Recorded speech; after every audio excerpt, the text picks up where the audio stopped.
Der Timmy muss schon wieder ausflippen, da bin ich gar nicht da. Was ist denn da schon wieder? Kruzifix. Ich seh mich noch nicht mehr selber. So, Achtung, kurzes Nickerchen, bevor es losgeht. Bis ich mich selber her. So. Was jetzt denn hier? Ich bin noch nicht einmal da! Was? Ich kann mich noch nicht einmal sehen! Was ist denn mit euch? Alle einen angenehmen Start in die Woche gehabt. Witz. Bitte, please. Heute ist eventuell Überstundenabbau. Austrian! Mich mit an Lächeln an. Achtung, Witz, was? Was? Nochmal. Achtung, kurzer Witz. Austrian, ich lese nicht vor. War letztens Chernobyl, die Kinder dort strahlten mich mit einem Lächeln an. Leute, danke schön. Ich bin noch nicht mehr da. Kann ich 15 Sekunden nicht. Kruzifix einmal. Timmy Boy, Chris, wieder daheim. Austrian, merci. Ihr Selbstspieler, merci für den Resub.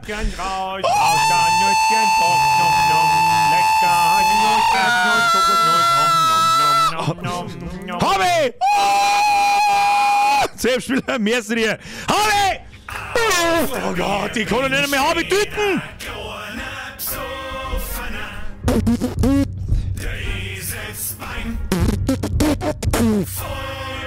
Da wo er hingehört, Selbstspieler, merci für den Resub, Austrian, merci für 43 Monate. Weißt du was ist? Kruzifix, sag, grüß mein Name, grüß mein Namen, auf ein Schmidi! Ups, Schmidi-Verspätung. Ja, aber meilenweit. Also wirklich meilenweit. Ich glaube, die anderen predikten schon, dass ich um 8 Uhr online bin. Seid froh, dass ich überhaupt da bin. Wir waren gestern... Also, Bürgerin, ich muss kurz erklären. Nehme mir ein Nüsschen raus aus der Nüsschenbox. Nom nom, lecker Haselnuss. Was rede ich denn überhaupt? Was rede ich denn überhaupt? Sag mal, was rede ich denn überhaupt? Sag! Mein Maike, merci wieder in die 36 Monate. Schmiedi, merci wieder €1. Marc, merci dir. Cecil Sepp. So ist recht. Merci dir. So, jetzt grüßen wir mal schnell in den Haufen rein. Ich habe die Ehre an! Die Farbdose in den Baumgarten, den Basel, den Jodel, den Oil, Max, den Benzi, den Hasch, und wir grüßen die Wahlkuh und die Junges. Da haben wir noch mehrere Videos gekriegt. Ich hoffe, was heißt, ich hoffe, ich bin der Verantwortliche. Da schauen wir heute noch mal schnell rein. Am Schluss aussehen und da... Geisi! Kruzifix jetzt! Servus Birgbert. Auf Anschena Stream. Krias vom der wird halt eventuell kürzer als normal. Das darf ich Ihnen erklären, aber ich darf nicht! Tristan, das trifft dann! Das glaube ich immer nur, dass das eine Lüge ist! So, ich mein Stück kaputt gemacht. Ich habe mein Stück kaputt gemacht.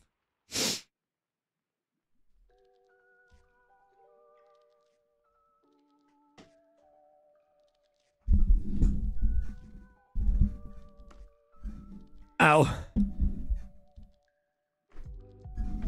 Au.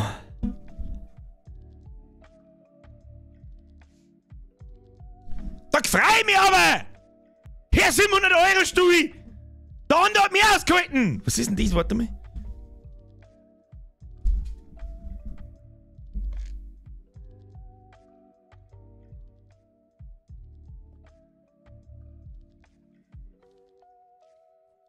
ASMR. DJ Bierger in der Haus, Alter. Pass auf.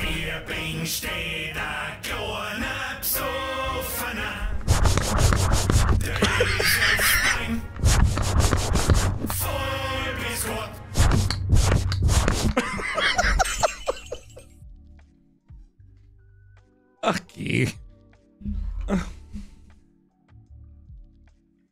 Was tue ich denn jetzt?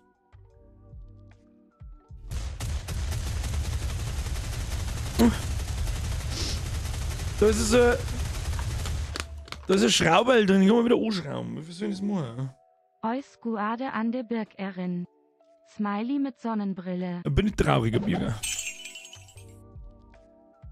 Weißt du, jetzt gibt es sogar noch eine Live-Aufnahme, wo ich ihn einfach zusammenhau. Das kann ich nicht einmal sagen, der ist einfach auseinandergefallen.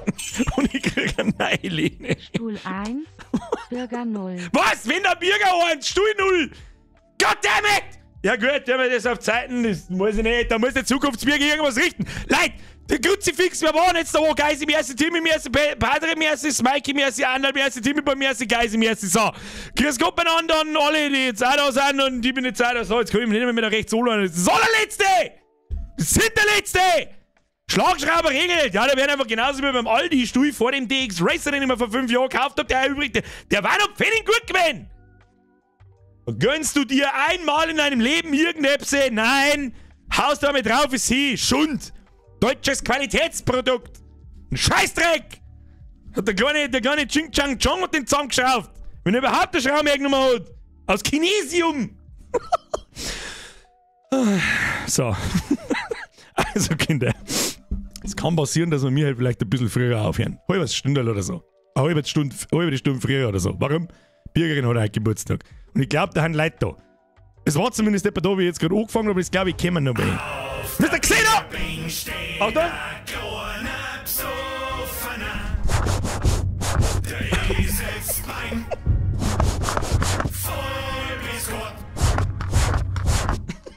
Ist aber gut, hat einen guten Witz hergegeben. War deiner Witz. Okay, passt!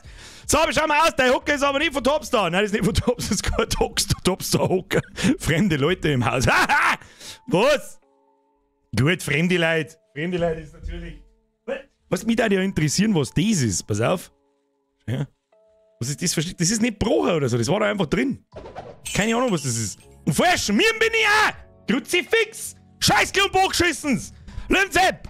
Habe die Bürger als Fackel mit dem Stream, Richter Bürgerin, alles Gute aus dem Maul. Bürgerin! Alles Gute! Von unfassbar viel Leid! So, merci sagt's. Timmy Boy, für Stuhl, du Schwachkopf. Was? Für Stuhl? Das soll schon wieder für Stuhl, du Schwachkopf. Merci dir.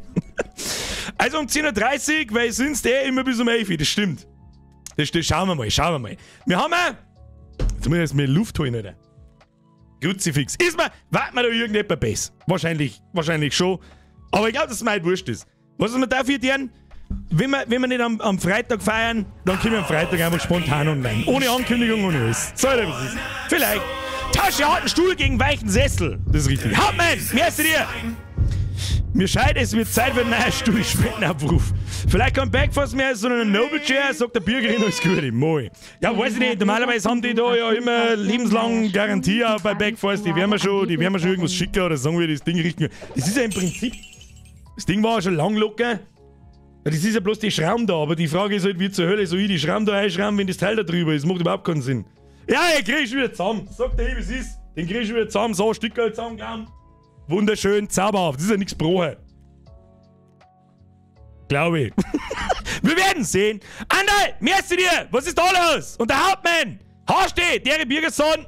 Da ein Fünfer für eine Stuhl und alles Gute an Bürgerin. Merci dir. Dominik, Spenden auf eine Stuhl. Brauch ich nicht. Brauch keinen neuen Stuhl, dann bleib ich. Hab einfach rechts keinen Henkel mehr dann. Das passt schon, ist doch mir wurscht. Andal, merci wieder entziehen. Spenden, aber Achtung. Spendenaufruf für einen neuen Stuhl. Bürger, Smiley mit Sonnenbrille. Bürger Utz. So, merci. Musst in Polster aber ziehen und neu beziehen aus Kuhleder, aus geflickten schwarz-weißen Kuhleder, das da die feiern. Panzertape, hey, da ist da, das krieg ich schon hin. Du, das kriegt der Bürger schon hin. Das machen wir im nächsten Stream irgendwann. How to Stuhl reparieren, so schaut's aus, live. Lebenszeit, merci, oh ja, ist auch bei 40 Monaten, Gottverdammter Geschubster. Merci für die ganzen Jahre der Belustung, bis jetzt und hoffentlich kommen noch einige Jahre mehr dazu. Du, das hoffe ich auch. Bis jetzt schaut's schwerstens da noch aus. Das einzige kleine Problem so ein bisschen, wo ich so schmeck so, die Spiele werden immer beschissen. Payday 3 ist offensichtlich unspielbar. Muss eine absolute Scheiße sein. Das wollten wir eigentlich heute spielen. Community wollten wir eigentlich schon letzten Freitag spielen. Aber was das selbst ist. Was? Wie Freitag um 9 Uhr? Falsch! Wir sind am Freitag um 2 Uhr Nachmittag. Freitag um 2 Uhr Nachmittag richten wir uns einen Stuhl. Nein, das war nicht, dass wir am Freitag um 2 Uhr Nachmittag wieder gefragt haben. So, ja, wo? Stream, wo? Stream, wo? Stefan, merci dir. So, Leute, Schluss jetzt. Wie spät ist 9 nach. Da fangen wir lieber früher an als später. Falls wir tatsächlich früher aufhören sollten. Weiß ich noch nicht. Eigentlich war ja Payday 3 angedacht, aber das muss ein absoluter Scheißdreck sein. Keine Ahnung, ich lese bloß negative Kriterien, das tue ich mir jetzt gar nicht an. So, wie das ist. Mika, später, weil dafür hat mir Lies of Pi ziemlich positiv überrascht. Das ist der mal Mika, Alter. Gut, geil! Merci dir! Kauft ein Späße! Das werde ich machen! Herr Lindner!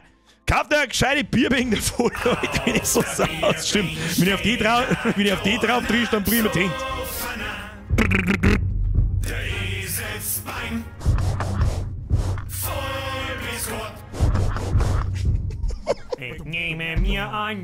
So, Stefan, du bist jetzt der Letzte. Schluss!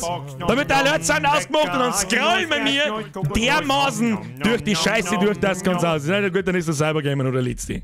Einfach weil es mich so dermaßen gelb ausstrahlt, dass es ganz aus ist. Selber gerne mehr zu dir.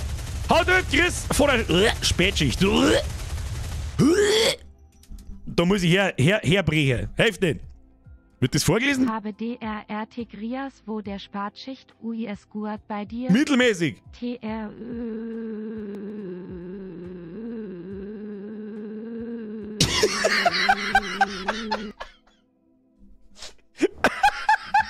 Okay. Und sagt einer, wenn das geht, werde ich machen. So, Alert Sounds, aus! Schluss, aus!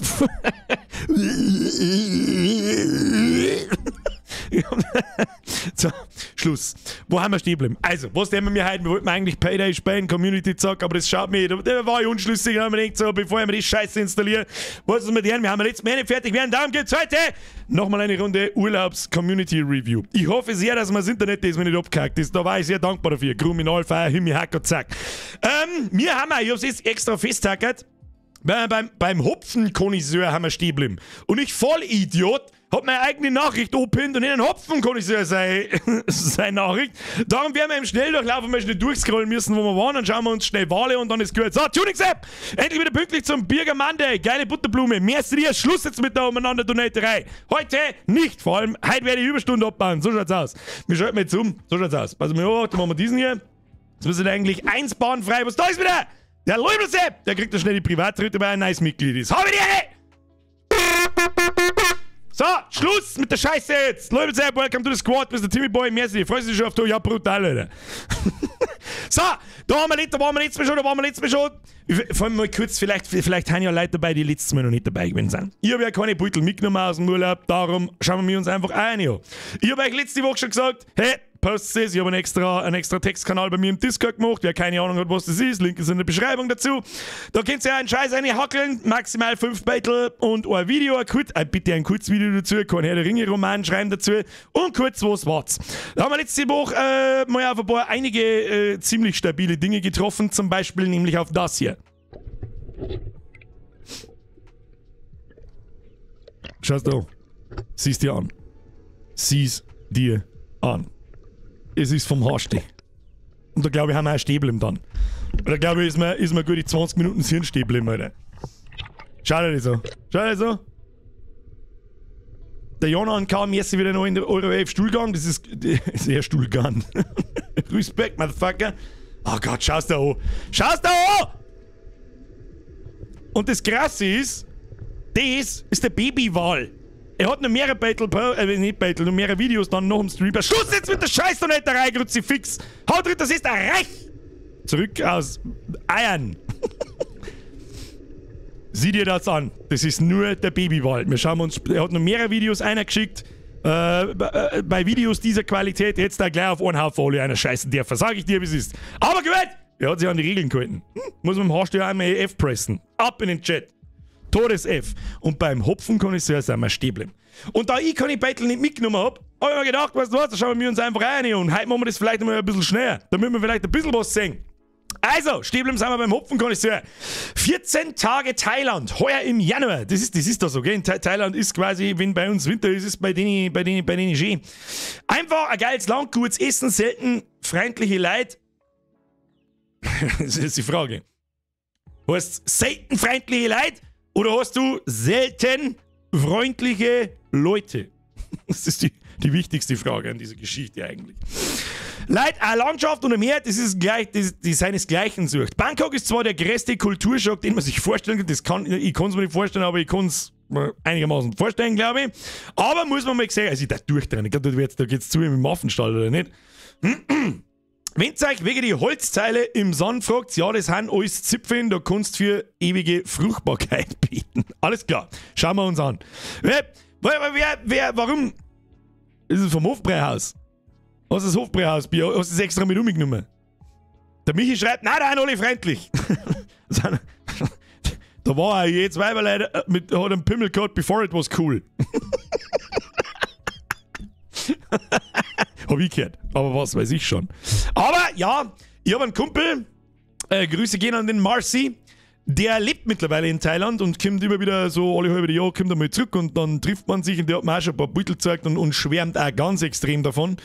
sagt man auch da schon, dass da immer die ganze Zeit schön ist. Schau, was da noch ist. Und ja, das sind offensichtlich die Pimmel, die schauen ein bisschen, wenn du besoffen bist, meinst du, das sind Schwammerl, gell, Schwammerl, oder?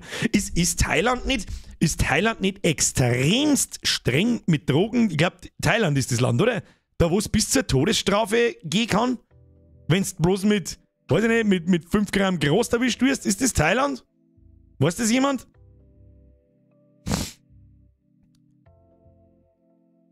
Der Michi schreibt, ich bin der Hopfenzepp. Und ja, das habe ich extra, das hat er extra mitgenommen.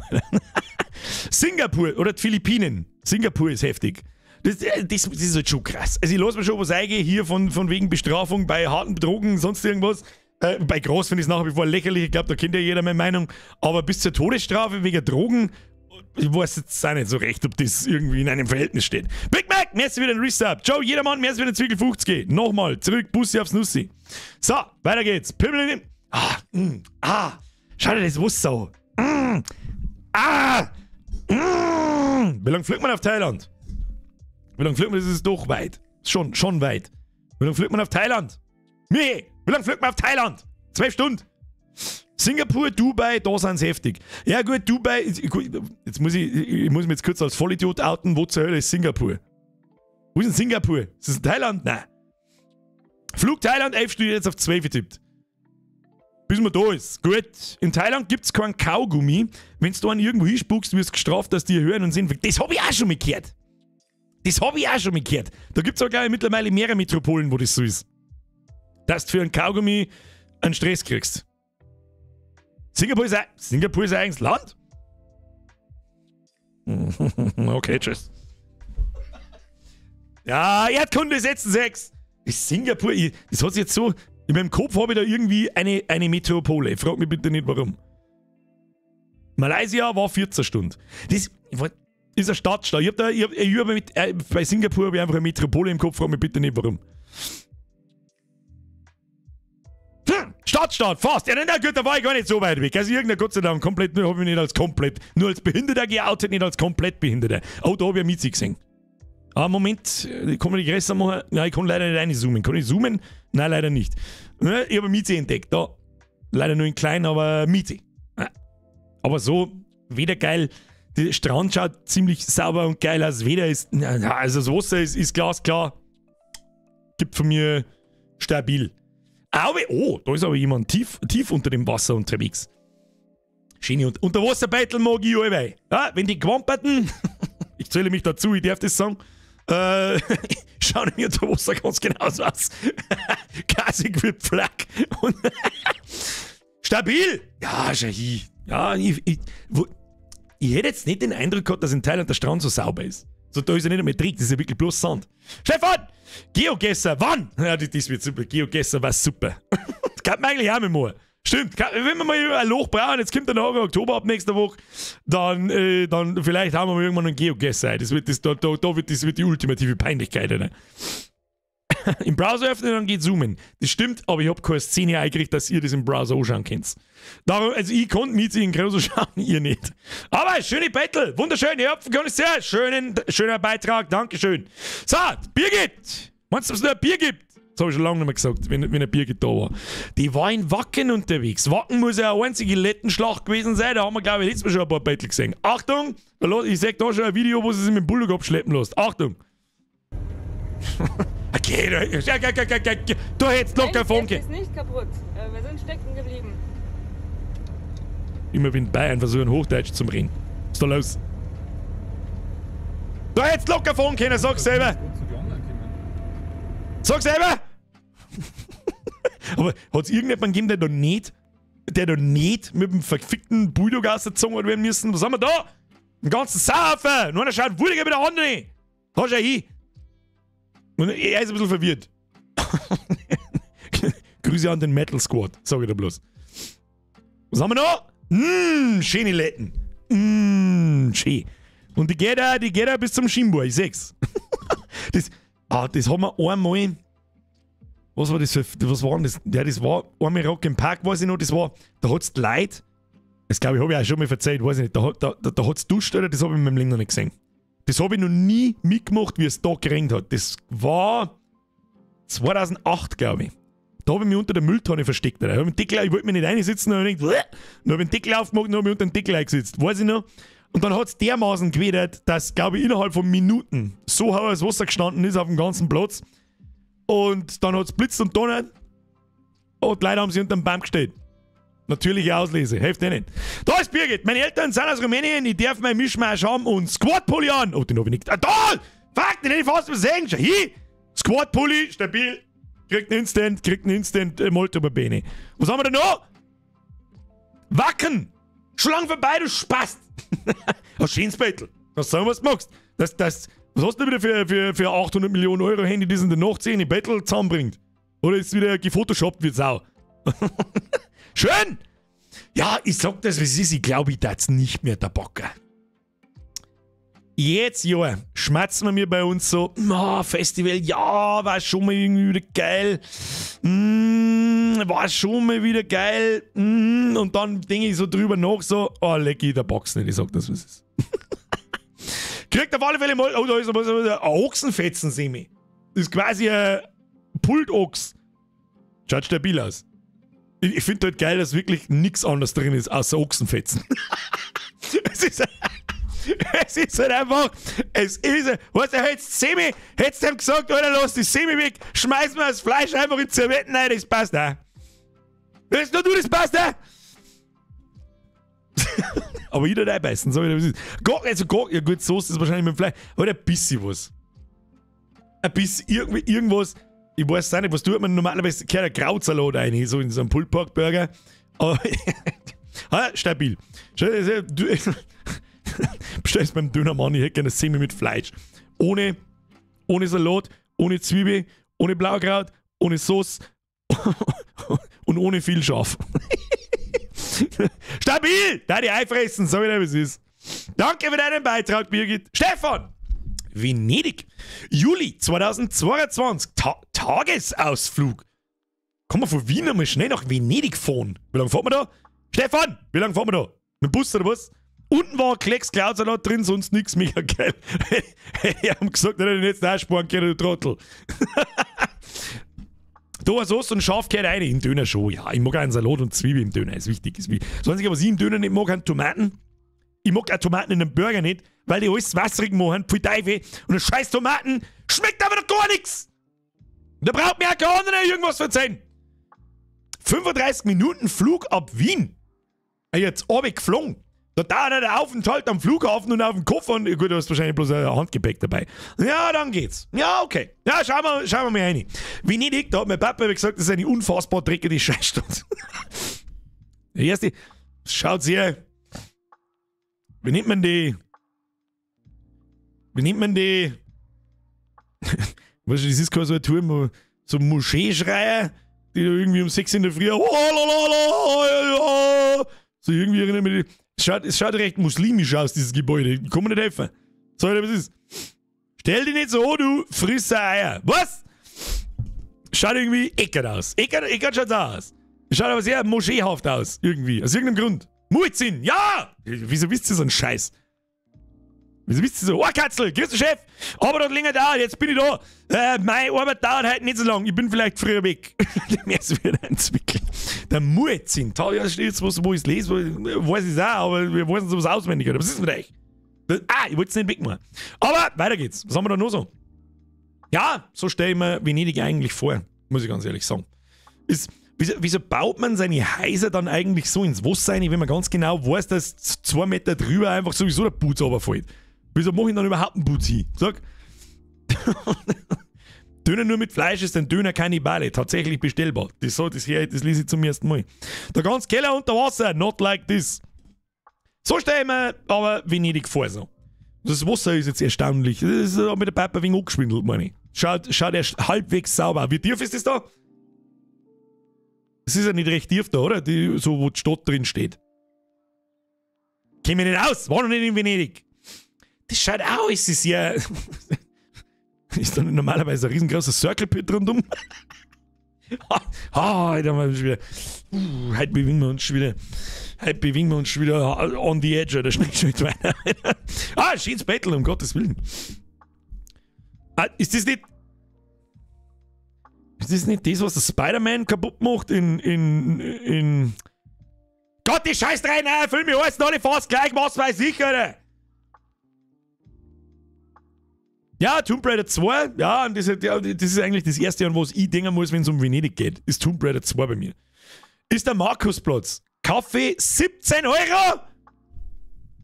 Weiß ich nicht, der hat jetzt eine Bedienung gesagt, Kruzifix für die Hälfte, bin ich runtergeflogen. Ist nicht ganz dicht. Das ist aber auch was, da hat mir der Papa eingeimpft, Italien ist schweinsteuer. Schweineteuer.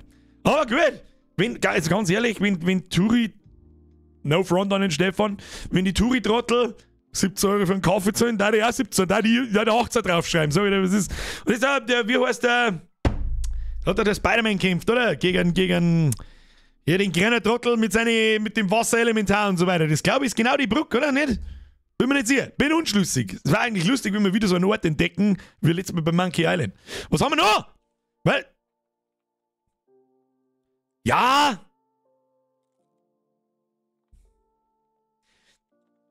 Für einen Tagesausflug, glaube ich, ganz okay. Aber so vielleicht noch für ein Wochenende, wenn du unten bist, eine Nacht, maximal 2 da dort schlafst. Ansonsten ist es wieder für mich so, da haben wir letztes Mal schon drüber geredet, wenn so, schauen wir uns Sachen an. Nein, Alter. Ja, da ist ein Haus, dem fällt der Boots bis 2 Meter runter, links ist ein Haus, das hat gar keinen Stroh gehabt und da hinten ist ein Haus, da hat der Boots gehalten bis 3 Meter. Wassertaxi zum Flughafen. Aber so ein Erlebnis, so einen Tag lang, so einen Nachmittag lang, lasse ich mir eingehen, aber länger da hin so, weiß nicht, Brudi, weiß nicht. Assassin's Creed 2 und Brotherhood und Revelations war ultra geil. Die habe ich alle nicht gespielt. Nicht so wirklich. Das Money wird's gewesen sein. Stefan, vielen Dank für deinen Beitrag. Ich hoffe, Sie hatten Spaß in Italien. Oh, Brian, let me handle this. Babidi-Bubbi. Ich möchte mal wissen, was passiert, wenn du das zu einem Italiener wirklich sagst. Ob er die dann schluckt oder hasst oder kein. Oh, wir haben noch was. Haben wir noch was vom Stefan? Ist das ein Kolosseum? Ah, Rom, Kolosseum. Im Dezember. Im Dezember haben die Italiener so ein schönes Wetter, was Tolles. Kolosseum, das ist auch was, ja, das lasse ich mir eingehen, das ist so weltbekannt, dass ich sage, ja, da kann man mal hinfahren am Nachmittag und sich das anschauen.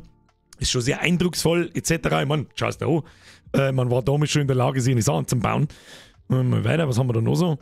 Gehört das auch noch zum Kolosseum? Wahrscheinlich schon. Ich habe keine Ahnung, was das ist. Vielleicht ein Nebengebäude. Das ist das WTC 7. Nein, stimmt nicht, das war ganz zusammengefallen. Das ist dann im Kolosseum. Da gibt es einen Film, der heißt Jumper.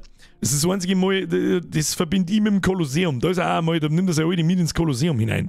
Rom, immer eine Reise wert, Geschichte pur. Das ist halt das, die Italiener, Römer, früher, da gibt es Kultur und Geschichte. Das ist, und das interessiert mich tatsächlich dann auch, also würde mich interessieren, wenn ich hinfahre, sage ich ganz ehrlich. Genauso wie bei den Griechen, die haben auch sehr viel Geschichte und vor allem Legenden und solche Sachen. Das ist schon ganz interessant einmal. Aber mir wird da einfach so schnell fad bei sowas, dass dann. Also ich hab's dann gesehen, so, geil, eindrucksvoll, maximal eine Stunde und jetzt Abflug. Was haben wir noch? Ja, ist schon krass. Nein, schon, wenn du dir vorstellst, was die da früher drin haben und so, schickst du einfach einen mit einer Bates-Unterhosen, einem Helm und einem Schwert und dann sagst du, 1, 3 Löwen, herzlichen Glückwunsch. Viel Spaß damit. Zuckerbrot und Peitsche für das Volk. Was haben wir noch? Krass eigentlich. Krass eigentlich, wie riesengroß die Scheiße ist. Habt ihr also einen Führer gehabt? Der na, sag's nicht. Der hat dich so ein bisschen durchgeführt und ein bisschen was dazu erzählt und so, oder seid ihr einfach durchgegangen? Ich glaube, ich habe mir das als ein Audiobook holen. So, ich mag keine Interaktion mit fremden Leuten! Geh weg! Ja, aber nicht schlecht, nicht schlecht. War das auch ein Tagesausflug oder war es länger? Gibt's von mir die Italiener-Frage. Noch mehr Beitel! Stefan, du bist wieder einer von denen, der nicht bis 13 kann. Schnelldurchlauf. Warte, das kann ich nicht lesen, das ist wahrscheinlich lateinisch. Ich weiß, dass Lex heißt, glaube ich, das Gesetz. So ist, was ich weiß. Aber ja, wie es schon jemand im Chat geschrieben hat, Geschichte pur. Geschichte kann man sich schon anschauen. Kann man sich schon mal anschauen. Da möchte ich jetzt gerne mehr Informationen zu diesem Bild. Why? Bigler Sepp, merci wieder ein Resub, Alter. Habe ich dir benannt, habe ich dir zurück. Das da warte ich jetzt auf eine Antwort, Herr Stefan. Why? What is this? Das Grab vom Julius Caesar. Weniger lasse ich nicht gelten. Letztes Bild ist das. Echt jetzt? Das glaube ich nicht. Halt dein Maul jetzt. Halt doch dein Maul! Das habe ich jetzt der Gaudi gesagt. Und er schreibt, letztes Bild ist das Grab von Julius Caesar. Das glaube ich nicht. Da hat der Idefix hinbieselt. Das glaube ich eher.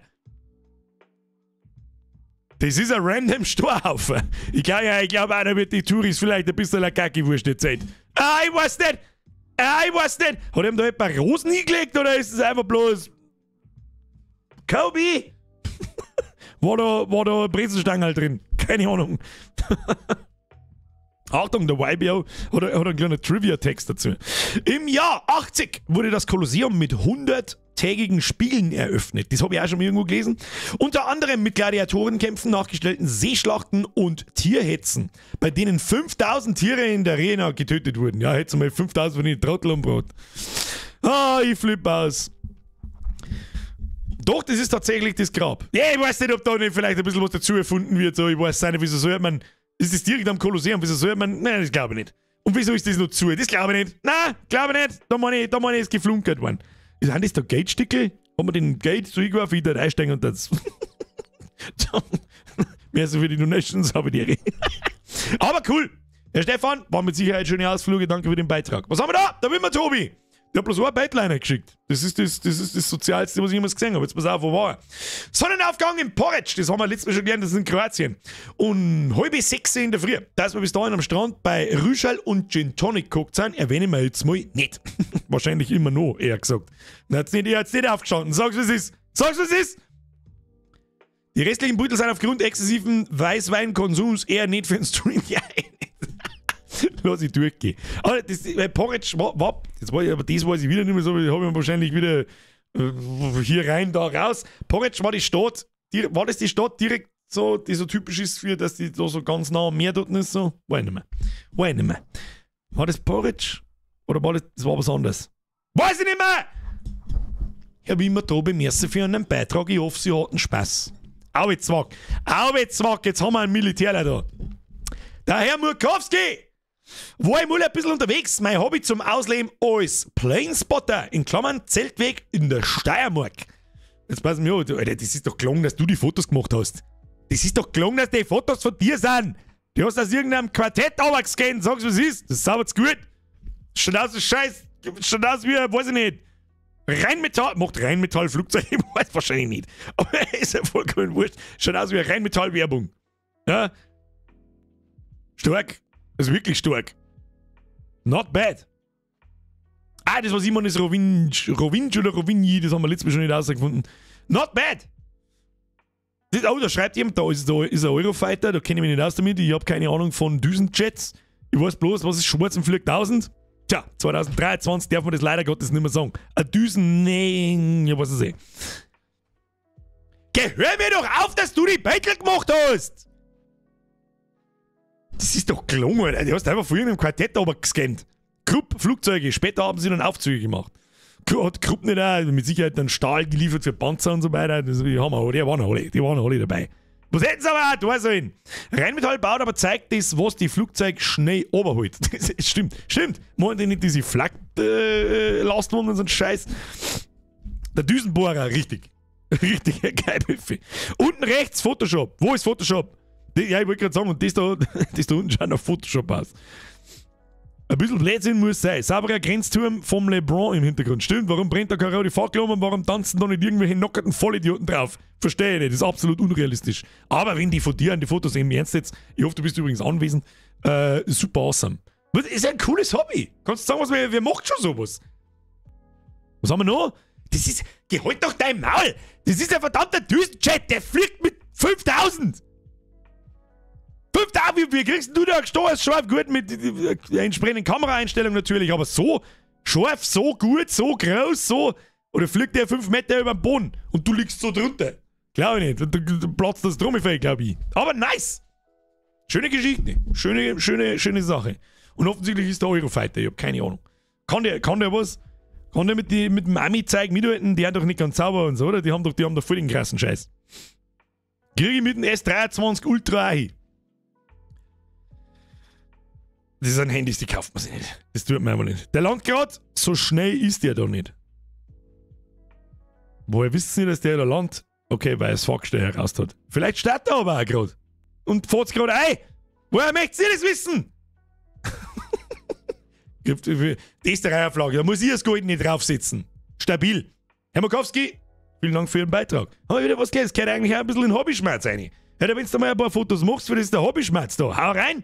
Weiß ich nicht, gibt es sicher mehrere Leute, die das interessiert.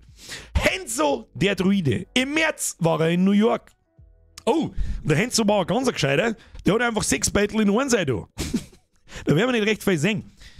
Das, ja, da, es ist jetzt sowas, ich mag nicht in die USA. Ich sag das, was es ist, ich will nicht in die USA, weil alles, was ich da vorher und mitkriege, ist wahrscheinlich einfach, stimmt wahrscheinlich auch die Hälfte nicht so tragisch ist, weil sonst da keiner lebendig heimkommen. Aber in the land of the retards, da will ich nicht hin. Aber, ist das der Times Square? Ich glaube schon, oder? Was ist der Times Square? Ich weiß es nicht. Oder ich meine, jeder kennt's da. Was ist das Times Square, das Ding? Muss ich wahrscheinlich wieder ultra lächerlich, wenn es nicht der Times Square ist, aber kann es schon sein. Wo man da aus 100.000 Filmen kennt und so. Die Freiheitsstatue, dann gehört natürlich der New York JFK Flughafen. Falls ich irgendeinen Scheiß erzähle, korrigieren Sie mich. Times Square war trotzdem super. Um Gottes Willen, ich rede da jetzt nicht dein New York-Aufenthalt schlecht. Das sind super krasse Beutel. Vor allem das da. Das schaut auch schon wieder so unecht aus. Schaut auch schon wieder aus wie aus einem Stockfoto zwirbelt. Was haben wir das da? Das weiß ich jetzt nicht. Oh, das ist Ground. Ist das? Weiß ich jetzt nicht, weil ich mich nie damit befasst habe. Ist das der Ground Zero? Was übrig ist zumindest. Ist das Denkmal wahrscheinlich wo sie das World Trade Center A und B die Biege gemacht haben? Nehme ich an. Denke schon. 9-11 mit 9-11. Können wir heute schon wieder nicht schmerzen. Das 9-11. 9-11. 9-11! Ich bin jetzt komplett behindert. 9-11! Memorial! So, jetzt haben wir es benannt. Ja, schön! Mich würde es ja auch mal interessieren, Alter, du fliegst wie lange kostet der Flug? 8 Milliarden Euro und dann bist du da in Amerika. Ich werde mal in so einem Barbecue, in einer OG American Barbecue-Ding eingehen und mich da komplett durchfressen. Ich glaube, dass ich wir haben in den originalen amerikanischen McDonalds. Ob der wirklich genauso schmeckt wie bei uns. Burger King. Oder gerade in die Burgerketten, die es bei uns nicht gibt, wie ein Wendy's und so. Oder White Castle. Das darf mich alles einmal sauber interessieren. Bürger, einmal USA, ohne Amerika bitte. Herr Geibel, das trifft es auf den Punkt, ja. Dann musst du nach New Orleans. Gibt's da nur sowas, oder was? Wenn du früh genug buchst, kommst du für 400 Euro rüber. Ja, aber halt nochmal für 400 Euro zurück. Da fliege ich halt einfach 1,5 Wochen auf Kreta. Und komm nicht als übergewichtiger, adipöser Bürger zurück. Bin schon nach L.A. hier und zurück für 700 Euro geflogen. Guter Tipp, frage meinen Spätze, der da unten ist, der lädt dich zum Barbecue ein. Das ist auch so, ja, von einem richtigen Amerikaner natürlich zu Hause bebarbecued werden.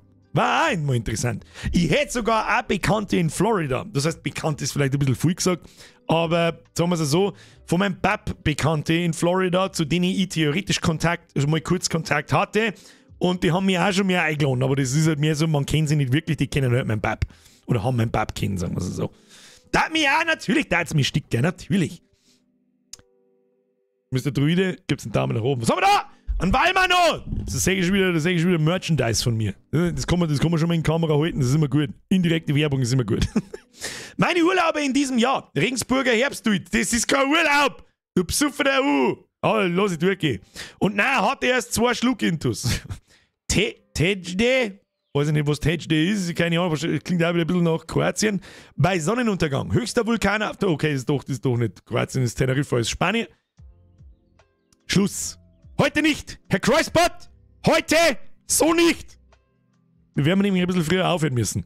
Ich höre nämlich da Gelächter hinter mir. Und das schon seit einer halben Stunde. Ist eh klar, wenn ich wieder fort bin, dann fangen wir ein bisschen an. Bürgerin hat heute Geburtstag. falls Leute zuschalten, die sich gerade fragen, was labert der Typ. Und eventuell hier ein bisschen früher auf damit, weiß ich nicht. Herr Kreuzbart, mir ist dir! Ich schaue eine Zeit her, aber heute habe ich es mal wieder geschafft, dass ich live dabei bin und jetzt nicht mehr geht und raus! Das hätte ich vielleicht vorher lesen sollen. Kreuzbart, mir ist dir. Ja, Biergerkrone! Wo ist die Biergerkrone? Oh! Das ist vielleicht ein bisschen übertrieben. Ich sag's dir, ich muss jetzt klar sein, also es freut mich natürlich, dass du die Sachen offensichtlich hart feierst. Aber es ist vielleicht ein bisschen übertrieben. Das heißt, also ich muss noch Hosen rausbringen und noch Schuhe. Und Säcke. Sehe ich das richtig? Merci fürs Cap und merci fürs T-Shirt. Ich finde das Foto, natürlich finde ich es auch gut. Ich finde das ist so. Es ist halt so surreal. Sind wir wieder bei dem Punkt, es ist einfach so surreal. Es ist so surreal, dass jemand mit diesen Dingen von mir auf dem Volksfest umeinander reißt. Das ist einfach. ist einfach zu krass. Wir brauchen, ich sehe schon, Vollbier-Squad in Teamschutz, Birkenstock. Wir brauchen die Biergaletten. Die guten Biergaletten. Schauen wir mal, ob sie da was machen lässt nächstes Jahr im Sommer. Aber jetzt brauchen wir keine Biergaletten mehr. Nehmen wir mal weiter. Was war da noch? Das Teneriffa? Ja, schaut auch, wenn du das gesagt hast, das Kreta, hätte ich das auch geglaubt. Auf Teneriffa war ich auch schon mal. Habe ich glaube schon mal erzählt. Da war ich aber ganz klar. Da habe ich schwimmen gelernt. Da war ich extrem klar. Haben wir noch? Aber jetzt sagt das ist was anderes, da muss ich fertig lesen. Zillertal, sehr schön, vor dem Kumpel. JGA von dem Kumpel. Rheinfälle, Schaffhausen und der Zürichsee. Ja, bei uns ist schon auch schön. Kannst du sagen, was du magst. Oder zumindest in der Nähe ist jetzt nicht bei uns. Ich weiß, da Zürich ist, weiß ich gerade noch, ist in der Schweiz. Gerade noch. Alles fast bei uns. Ja, die 10 auch dazu. Auch nicht schlecht. Was haben wir da? Was war das letzte? Der Zürichsee. Bürgerstock Schlappenbraum. Wow, Bürgerletten will ich haben. Ja, denke ich mir schon. Schauen wir mal, was sie mal lässt. Ja, not bad. Not bad. Herr Wallmano, da kriegst du, ja stimmt, da hat jemand schon drauf aufgewürschtelt, kriegst das Bayern-Wappen draufgeschäbert. So schaut's aus. Oh mein Gott. Alter, wenn's ihr mir jetzt da, ich schwöre bei Gott, wenn's ihr mir jetzt da Bettliner schickt, wo es eine Katze einschläfern lässt, dann flippe ich aus, ist hoffentlich schon klar. Wo haben wir ihn? Stäbchen. Chuck, Brother! Jetzt wieder ein Resub. Ein Bierger Unterhose mit demselben Logo am Arsch. Nein, mit dem gelben Logo am Arsch. Oder mit dem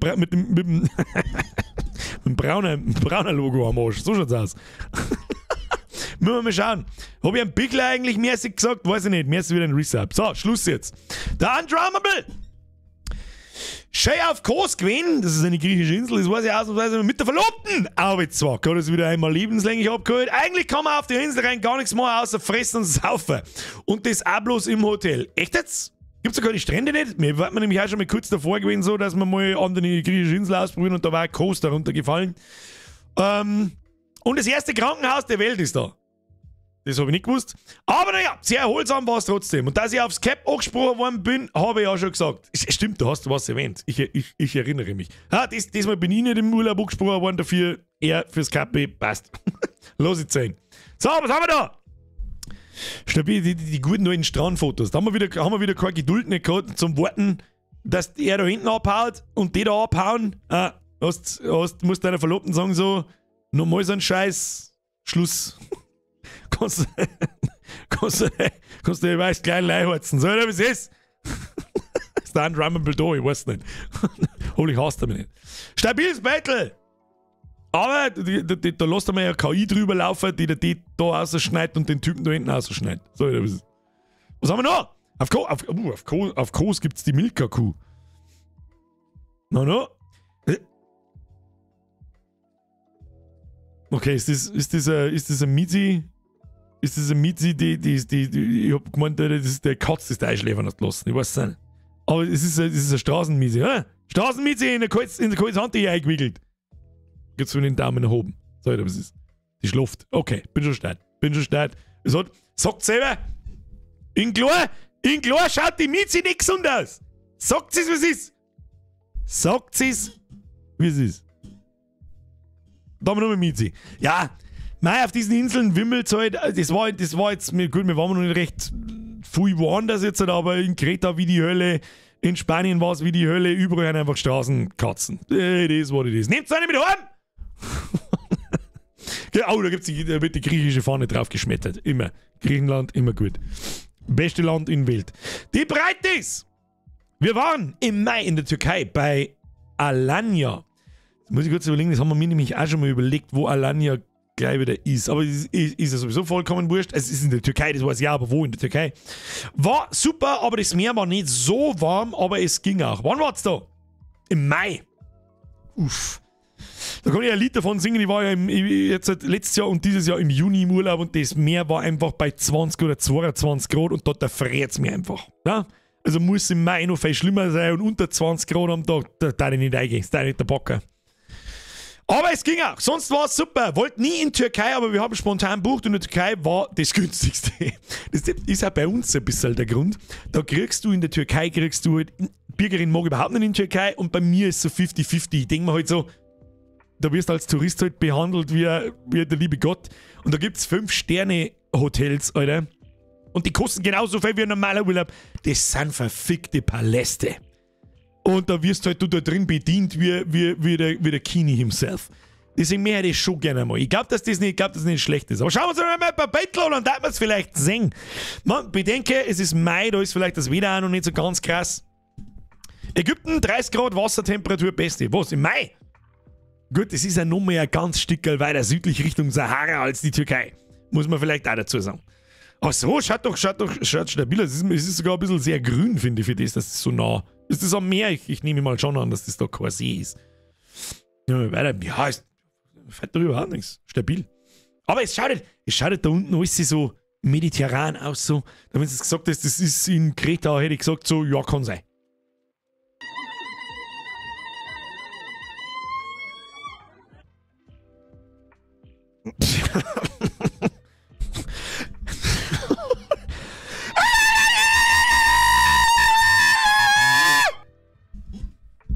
Komm her, Bitch!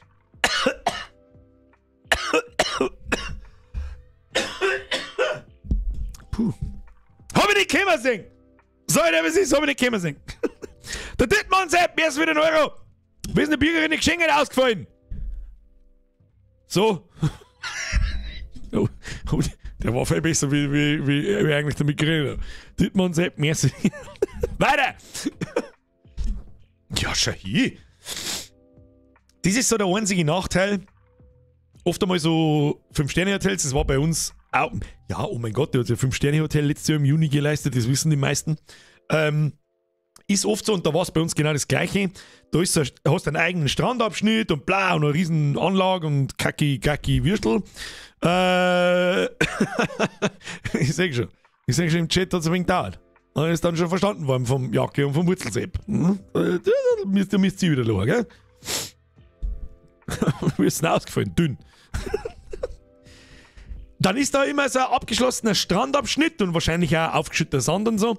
Und dann diese Wellenbrecher-Dinger da aufgeschüttet. Und da ist halt nicht recht viel Nature. Also da ist nicht recht viel zum Schnorcheln. Ich war auch einmal in der Türkei, da war ich 9. Dementsprechend weiß ich nicht mehr so viel. Und da war das ähnlich, wenn ich mich richtig erinnere. Und da hat es nicht viel zum Schnorcheln gegeben so. Da hast du nicht recht viel gesehen und nicht viel Ding. Außerdem war ich dann 9 und da war ich noch viel begeisterter von einem Pool, wie ich das heute bin. Und war nicht so viel mehr wie am Pool. Na, habe einen Lach-Smiley nicht gefunden. Das ist auch nur. Aber schaut doch schön aus. Es schaut nach einer richtig geilen Hotelanlage aus, so wie das ist. Der nächste, sag mal, da hat eigentlich das ist eigentlich eine gute Frage. Und jetzt nicht wieder, ja, keine Ahnung. Braucht noch irgendjemand dieses Kappe? Please. Eine 1 in den Chat. Und nicht ein Nuller, wenn es keins braucht, sondern einfach nur eine Reihe 1 in den Chat, bitte, wenn noch jemand was braucht. Mich würde jetzt einfach nur interessieren, ob wir nochmal welche machen müssen oder nicht. Irgendwann. Ich nehme nur eine dritte. Nein, wir haben nur, ich wollte gerade sagen, wer schon 1 hat oder 2 hat oder, gut, die werden, je nachdem wie oft das aufhört, die werden ja irgendwann nochmal speckig und trickert, dann kauft man sie vielleicht auch, das sind mehrere, na bitte nicht. Bitte nicht. Bitte nicht. Bitte nicht, ihr könnt mir nicht erzählen, dass jetzt da nochmal 100 Leute einer schreiben, sie brauchen nur, bitte nicht. Ach komm. Ich hab gemeint, das Thema ist durch, Alter. Okay. Okay. Okay, das hab ich nicht gewusst. Der müsst ihr mir sagen! Wieso fragt da keiner nach? Timmy Boy, merkst du dir? Eins. Halt doch dein Maul. Ich glaube, ich hab's verstanden, Timmy Boy. Glaube ich. Hättest mal dein Maul gehalten. Ja, ich fürchte schon. Ja, gut. Dann bis zum nächsten Mal. Oder es kommt ja dann der Jahresmerch. Ich mag nicht den ganzen Tag, kauf das, kauf das. Das mag ich nicht und das wisst ihr. Ich werde in nächster Zeit die E-Mail-Registrierung bei mir wieder einschalten. Dann könnt ihr euch bei mir registrieren, wer noch eins haben will. Ihr kriegt von mir dann als erstes eine E-Mail, wenn eins da ist, damit wir ungefähr wissen, wie viel Kappe wir nochmal brauchen. Das gibt's ja eh nicht, Alter. Kruzifix! Breite ist da, dass wieder auch was braucht. Oh! Phase 1 Tipp, Phase 2 Papagei. Hat sie gereimt. Was? Es hört auch eins auf! Geh, komm, Alter! Dankeschön. Ja, Türkei darf mich schon auch mal sticken. Da ist aber eine Bürgerin kriege ich glaube ich nicht dazu. So, jetzt wird's gleich fragwürdig. Mr. Breitis, danke für Ihren Beitrag. Ich hoffe, Sie hatten einen schönen Urlaub. Der Mr. D4C. Ich weiß, dass das in der Regel für einen normalen Menschenverstand jetzt kein Problem ist, dieses Symbol zu zeigen. Vor allem in Verbindung mit dem, worauf wir es jetzt gleich sehen. Allerdings weiß ich nicht, wie der verdammte YouTube-Algorithmus da drauf reagiert. Also wenn auf einmal jetzt dann der Stream weg ist, dann machen wir einfach, wie wir es schon gesagt haben, mit dem wir Überstunden abbauen und hören wir einfach ein bisschen früher auf. Ich lese zuerst vor. Der D4C 1983 schreibt, ich kann das nicht auf 5 begrenzen, keine Ahnung, was ich löschen soll. China-Urlaub, August, September 2023, das ist noch gar nicht so lange her. 3 Wochen in Shenyang, Liaoyang und Shanghai Guang. Bild 1, 8 Meter Buddha in Liaoyang. 2. Seidenraupen, lecker essen. Was? Gut, sagen wir auch gleich. 3. Panda im Zoo. Oh. Da möchte ich übrigens den Chat vollkommen ausrasten, sagen mit oh. 4, 5, 6 chinesische Mauer. Das ist aber, ich möchte die auch mal sehen. Sag ich dir, was es ist. China hat, glaube ich, auch sehr viel an Kultur zu bieten und zum Anschauen zu bieten. Sag ich dir, was es ist. Und ein Tempel in Changgu und 7. Pavillon in der verbotenen Stadt Shenyang. So, ich habe keinen Schlaganfall gekriegt. Das ist der Buddha. Und man weiß offen wahrscheinlich auch, das ist auch 8 Meter groß. Und ist das pur im Gold? Nein. Das glaube ich nicht. 60 Gold? Nein. 8 Meter pures Goldstatue hätte schon lange jemand gestohlen. Sag ich dir, was ist. Gut, vielleicht nicht in China. Ja, das war außerdem ist verkehrt rum. Dann kann es nicht so schlimm sein. Oder vielleicht ist auch das Foto gespiegelt. Kann auch ja sein. Wissen wir nicht. Normalerweise feit nichts. Das ist nicht das Symbol, was viele meinen. Aber gut. Der mal wieder weiter, bevor YouTube sagt, okay, bye! Das sind die, was war's? Seidenraupen. Ich habe ja auch schon mal Insekten gegessen. Es hat bei uns das eine das ist noch gar nicht so lange her, in einem Streetfood Festival in Straubing zum Beispiel. Schon des Öfteren, sagen wir es so. Und da hat es Heuschrecken gegeben und so weiter. Und wenn die außerfrittiert sind, dann sage ich dir, wie es ist. Die schauen natürlich erstmal richtig asozial aus, also Maiwürmer und so. Denkst du, weil sie einfach Maiwürmer sind und Ding. Aber die schauen mir nicht krustige Kruste an, sondern die schauen mir eher so, ich beiß ein und hab dann 3 Pfund Letten im Maul. Und wenn ich die Maiwürmer, die frittierten, gefressen habe und so, da wird nicht, das ist wie Chips, Alter. Also die schmecken wirklich wie frittierte Niss. Du musst die bloß einmal überwinden, so zum Einbeißen und dann schmecken sie wie frittierte Niss. Street Fress Festival, absolut richtig. Aber die, man sagt da so, die haben ja offen, oder? Die haben ja wirklich die gelbe, ich weiß nicht, wie das darf, weiß ich nicht. Weiß ich nicht. Ich glaube, das schmecken. Ich glaube, das ist, oder ist es, haben die mit irgendetwas gefüllt, was da nicht sie sind. Ich finde, die schmecken einfach nach Mehl. Außen Pfui, innen Würg. Schau, da kommt der Kotzsmiley der. Das auf der Brust ist ein Sonnenzeichen. Herr Kaip, ich habe ehrlich gesagt keine Bedeutung, was im Buddhismus, wahrscheinlich geht es um den Buddhismus, wenn da Buddha ist. Ich habe keine Ahnung, was da das man darf aber nur das Wort sagen, das Hakenkreuz für eine Bedeutung oder für eine Bedeutung hat. Lieber, da tut er nicht mehr lieber ein Schweiners. Timon und Pumba lieben die Teile, das ist richtig. Oh, das war das falsche Lied. All you can eat in China. 1 Quadratmeter Erde ausheben, 7 und alles fressen, was graben. Ja. Schaut aus wie ein schlecht gewaschener Salat aus dem Garten. Der ist aber massiv schlecht gewaschen. Weiter geht's! Panda sind die verdammten coolsten, Alter. Ja. Auch wenn wir schon lange nicht mehr drüber geredet haben und auch wenn ich nicht mehr drüber reden mag, aber jedes Mal, wenn irgendein Vollpreisen-Spacko, und aktuell ist Oktoberfest und da passiert das wirklich oft, mit seiner verfickten Gabe in eine Weißwürstel sticht, macht's irgendwo in China, in irgendeinem kleinen Zoo, in irgendeinem Tierpark. Das geht besser, Leute. Leute, das A im Chat geht besser. Gell? So nicht. Das haben wir schon einmal besser hingekriegt. Der Grizzly sagt immer, der Grizzly schaut irgendwie komisch aus. Der Mann ist ins Alpina-Weiß eingefallen. Geht's weiter, was haben wir noch? Das war das letzte Battle, war die verbotene Stadt, glaube ich. Cooles Foto. Cooles Foto. Jetzt wenn's mit einer KI irgendwie hinkriegen, dass das zumindest ein Großteil der Leute ausschneiden, dann ist das ein richtig geiles Foto. Stabil, Alter. Ich hoffe, diejenigen haben heute auch wieder da, die das letzte Woche schon einer gepostet haben. Das ist ein cooles Foto. Gefällt mir. Haben wir sonst irgendwas? Haben wir nur. Stopp, das war chinesische Mauer, oder? Warte mal, dann ist chinesische Mauer gekommen und dann die verbotene Stadt. Ist nicht das die chinesische Mauer, die dann da so rechts weitergeht? Oder und dann kenne ich mich jetzt nicht aus, aber ist ja wurscht. Aber da geht's ein wenig zu. Da ist ein wenig, da meine ich, ist ein wenig etwas los. Hab nicht gewusst, dass es in China einen Strand gibt. So wie es ist. Timmy Boy, natürlich hast du es verstanden. Oh. Timmy Boy, merci dir. Rechts, Garagendeal, stabil. Wo? Ja.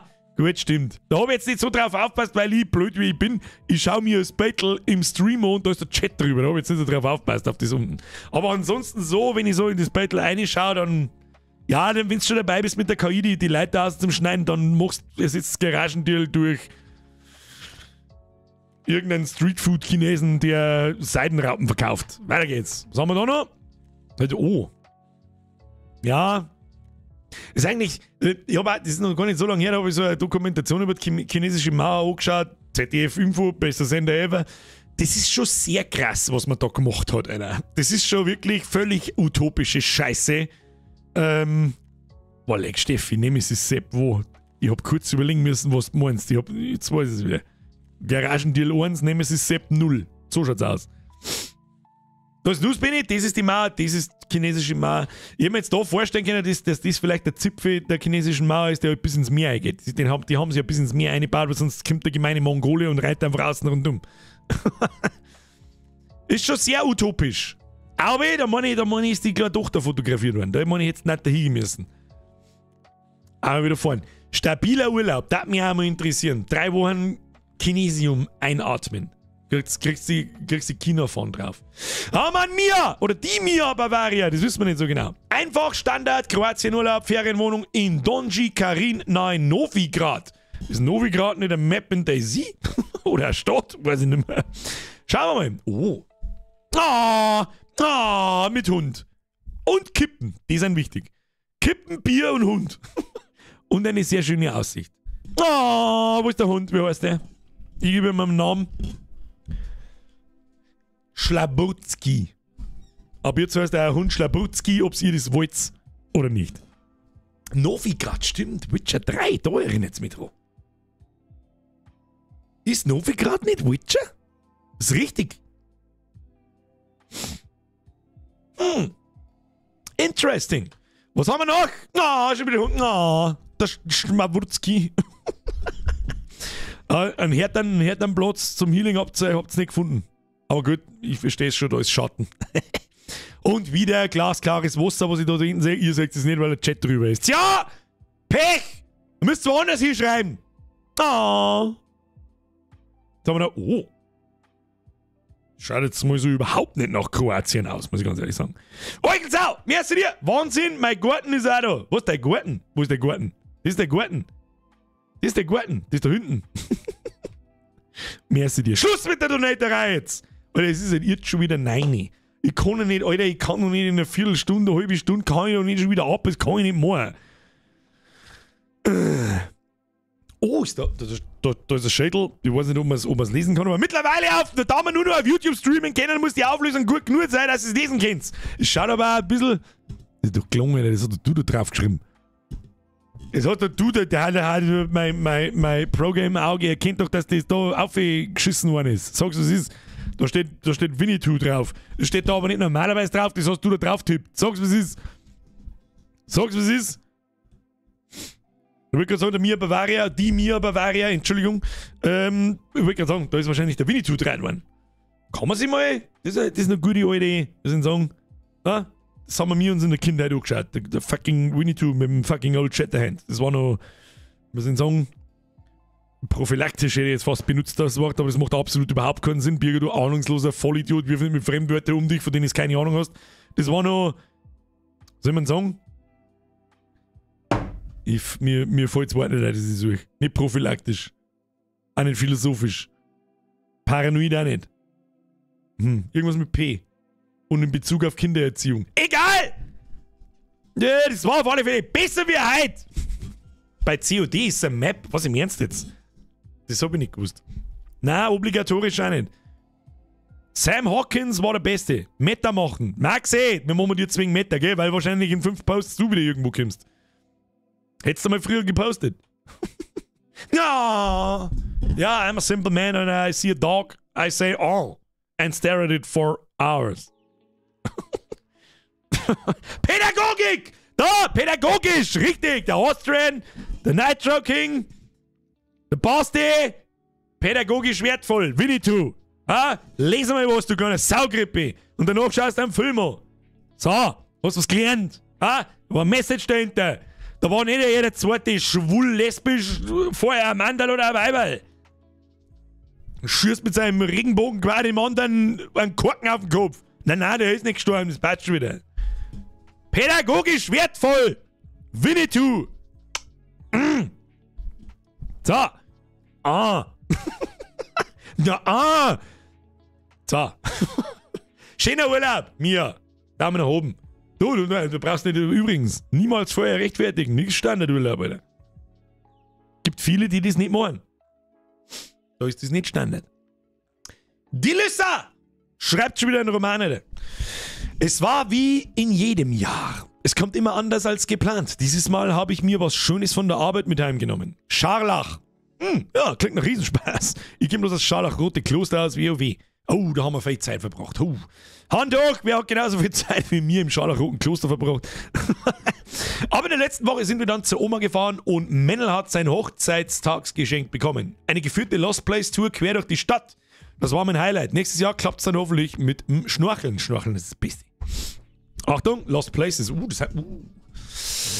Das sind so Battle, die kannst du verkaufen. So, was ist. Die noch richtig bearbeitet und gerade gemacht und so eine Geschichten, dann das sind Battle, die kannst du Friedhof grinden. Alter, absolut richtig. Ich seh schon, da hat ein paar. Ich habe in dem Kloster gewohnt, ich seh schon. Ja, wenigstens ein paar dabei, die wissen, von was ich rede, wenn ich vom Scharlachroten Kloster rede. Schönes Battle, sag ich dir, was ist. Ich glaube, so ein Lost Places Ding, wenn man das mag, einer meiner besten Spätzchen möchte gern Fotograf werden. Der mehr hat das auch mal. Ja, schaut so richtige DayZ-Vibes. Gute Battle. Wirklich gute Battle. Was ist da wieder? Sonntag-Ruhetag schon wieder. Merci für den Resub. Hallo mal zwischendurch vom Nachhol-Squad. Bitte für uns die ersten 10 Minuten gelabert drin lassen. Schaue alles auch ohne Kommentar. Hashtag Franken. Ich habe euch schon gehört. Wir schreiben das haben wir wirklich mehrere schon. Wir haben ja letztes Jahr darüber diskutiert. Ab nächster Woche Montag, ab dem Horror Oktober, werden Streams auf online geschalten. Wichtig. Und da habe ich darüber nachgedacht, ob wir die ersten 10 Minuten Volleskalation ausschneiden, weil das will ich keiner sehen. So, was soll die Scheiße? Wir schreiben so viele Leute, die sagen, lasst das bloß drin oder das gehört dazu und aus. Okay, ich habe euch gehört, wir werden es drin lassen. Sollten sich irgendwelche Leute irgendwann nochmal beschweren, dann denken wir nochmal drüber nach. Ist das in Ordnung? Grüße an den Nachschau-Squad. Ab in den Chat, Hashtag Nachschau-Squad. Bussi aufs Nussi. Da, der Guckel schreibt auch. Drin lassen, der Ruhetag drin lassen, ja bitte drin lassen, ist ja nicht so, als könnte man skippen. Das ist richtig. Dann gebe ich mir mal wenig, gut, das mache ich mir eh schon eigentlich ziemlich lang. Manchmal vergiss ich es, Hand aufs Herz, manchmal vergiss ich es. dass ich Timestamps drin habe, wo ich schaue, wann es vorbei ist und dass man wenigstens Kapitel skippen kann. Gut, weiter geht's. Das Kleine, da ist blau. Das ist gelungen. Ich glaube, da hat meine Herz angeschwingelt. Das ist schon sehr blau. Ach, das war einmal ein Pool. Oder ein Bad oder was soll das gewesen sein? Wo war's denn da in einem Krankenhaus oder was ist denn das? In so einem typischen. Weißt du, was glaube ich krass ist? Da drin umeinander schleichen, allein, maximal zu zweit. Allein war völlig utopisch. Oder zu zweit in der Nacht, wenn du weißt, da ist keiner. Das ist, glaube ich, total durchdrehen, oder?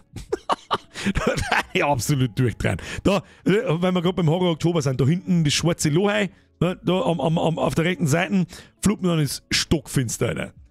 Und dann wird's Nacht, Alter, und dann hörst du da irgendwas schäber. Ach, fick dich, Alter. Fick dich, sag ich da bloß. Das schaut jetzt aus, als war. Ist das drüber? Ja. Das sind die weißen Bögen. Das ist ein cooles Foto. Cooles Foto. Appalach zurück aus. Sehr cooles Foto. Bloß ich glaube, da hättest du wahrscheinlich mit dem Fotoapparat noch ein bisschen weiter oben müssen, dass man mehrere von die Wände sieht, weil es ist, wenn man vorher das Foto nicht gesehen hat, ist es ein bisschen schwierig zum so, what the fuck ist das? Aber das ist ein cooles Foto. Sehr schön. Lisa, schöne Geschichte. Schönes Geschenk, wenn dein Mann da drauf Bock hat. Schönes Geschenk. Danny, Hamburg, Ausflug im Juni mit zwei der besten Freund. Eine Woche mit diverse Museenbesuche, Wunderland. Ins Wunderland möchte ich auch mal wieder, da war ich 2010, glaube ich. Ich rede vom Miniaturwunderland, das ist gleich das erste Foto, sehen wir gleich. Schifffall fahren und am Slipknot-Konzert, da ist ziemlich gut zugegangen. Ich wie in Hamburg war 2010, glaube ich, habe ich mir auch, das da, ich glaube, auf der Seite da, gut, das kann ich jetzt nicht sagen, natürlich, ist das ganze Gebäude als Miniaturwunderland. Wer nicht weiß, was das ist. Das ist die größte Miniatureisenbahn der Welt. Da haben zwei Brüder damit angefangen. Und die brauchen mittlerweile so viel Platz, die bauen das. Es ist Hamburg im Übrigen, weil gerade jemand schreibt Hafen City. Hamburg ist eine Hafenstadt, ja. Und das ist schon gescheit geil. Also das ist, da ich gerne Modell baue etc. bla bla bla, bin ich natürlich da sowieso angefixt. Aber das ist anders geil. Also und das war vor 13 Jahren. Das ist ja Wahnsinn, wie groß das mittlerweile sein muss. Wann haben denn die angefangen? Weiß das jemand? Ach, der Nahbürger, der Bezirk heißt tatsächlich Hafen City. Ja, so! Das habe ich nicht gewusst. Haha, Hamburger Hafen. Hamburg, meine Perle. War ich 2004, war damals schon brutal groß. 2001 haben sie angefangen. Da haben sie quasi 9 Jahre Zeit gehabt, bis dahin, wo ich war. Und das war schon völlige utopische Scheiße. Und jetzt haben sie nochmal 13 Jahre. Und das weiß ich deswegen. Da habe ich auch mal eine Dokumentation gesehen. Kommt da ab und zu mal im Fernsehen was über die. Die haben diesen Durchgang da bauen lassen, weil einer der Platz, entweder in dem oder in dem Gebäude, das weiß ich jetzt nicht, ich schaue jetzt in dem da drüben, ausgeht, damit man da oben durchgehen kann. Wie muss ich nicht da deuten, dass das passt, dass man da oben durchgehen kann, in das andere nächste Gebäude, damit sie da weiterbauen können. Also, mittlerweile mehr die Arme wieder hin. Ansonsten muss ich sagen, war Hamburg jetzt nicht so geil. Wie gesagt, ich bin noch nicht so der Städtetyp. So. Es ist halt eine Stadt. So. 8 Millionen Leute, keiner sagt, habe ich der Grüß Gott. Nein. Und dann König der Löwen in der Ding habe ich mir angeschaut. König der Löwen und das war tatsächlich, da ich König der Löwen Fanboy bin und eigentlich überhaupt nichts mit Musicals so anfangen kann, das war eigentlich auch ganz geil, war ganz nett, muss man sagen. Ab in den goldenen Handschuh, ja, da kommst du aber bloß, dann kommst du du gehst da nur rein und kommst du 5 Uhr raus. Und dann steckst du in der Wind. So, weiter geht's. Was haben wir da? Ja, Hamburg halt. Ist das auch wieder? Ja gut, wer weiß, wie viele Gebäude in Hamburg so ausschauen mit den Backstein-Dingsbums, da ist das auch wieder als Miniaturwunderland. Und ich kann mich nicht mehr erinnern, wie es da rundum ausgeschaut hat. Na Hans, ich nehme an, rechts Danny, bester Freund, beste Freundin. Und dann ist da auch wieder, haben wir letztes Mal schon drüber geredet. Der hat sich nicht friendzonen lassen. Oh, ja, oh, das wird... Ich wollte gerade sagen, ein Slipknot-Konzert wird es nicht gewesen sein, weil sitzen in einem Slipknot-Konzert ist sehr kontraproduktiv, aber das schaut auch wieder nach. Ist das König der Löwen Musical? Nein, das fängt nicht so. Da kommt der Schwarze auf die Bühne, da ist finster und dann heißt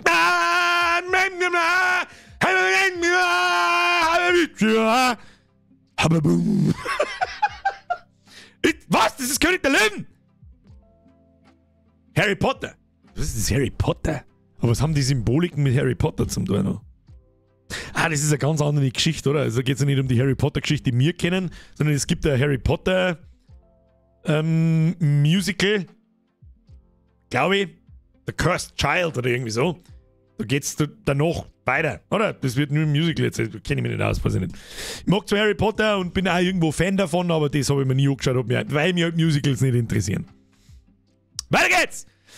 Das Maritimes Museum. Da waren wir nicht. Waren wir da? Nein. Ich glaube, das haben wir uns nicht angeschaut. Wir waren bloß ein Wochenende in Hamburg. Mehr nicht. Ich glaube, eine oder 2 Nächte. Ich weiß es nicht mehr. Freilich, das König der Löwen waren letztes Jahr erst. Was? Das ist doch nicht König der Löwen. Wobei es schon sehr afrikanisch ausschaut, diese Zeichnerei da. Erinnere mich nicht mehr. Bei mir hat das nicht so ausgeschaut. Da hat es geheißen, so, muss klar. Was haben wir noch? Ciao, Kakao. Jetzt ein Fischbrötchen. Boah, lecker Hamburger Fischbrötchen, da kann man nichts sagen. Und das heißt bei denen ja Fischbrötchen, ne? Da darf ich ja Fischbrötchen sagen. Ich weiß schon, normalerweise heißt was weiß nie. Fischsemi oder so, spinnt der Preisentrottel. Nix.